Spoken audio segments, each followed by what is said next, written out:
আমরা ঘোড়ার জন্য নিয়ে আসবার কাছে যেহেতু ধার মারা করছিল 1 নম্বর ধার মারা ঘোড়া রয়ে যায় এই সকল লাঠি ধরে নিয়ে আসুন তো এইটা মানে ফের আজ নতুন এনে মানে এটা পূর্ণ ঘোড়া এটা মুয়ে দিলি এটা পূর্ণ মুয়ে দিলি ওই তিনটে ঘোড়া কম্পিটিশন হচ্ছে ওই শো ওই ওই ওই ওই সাবুদি আর ওই যে এনার 15 বুড়োটা আপনি বিটা ঘোড়া দাঁড়াবে না ও ঘোড়া দাঁড়ায় না ওর লাইনে দাঁড়ায় না ও ঘোড়া দাঁড়ায় না ঘোড়াটা ওই ঘোড়াটা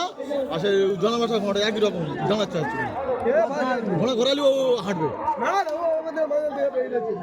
জনবাসা ঘোড়া একই রকম দাঁড়ায় না ঘোড়া দাঁড়াবে না ওই ঘোরাবে খাইবে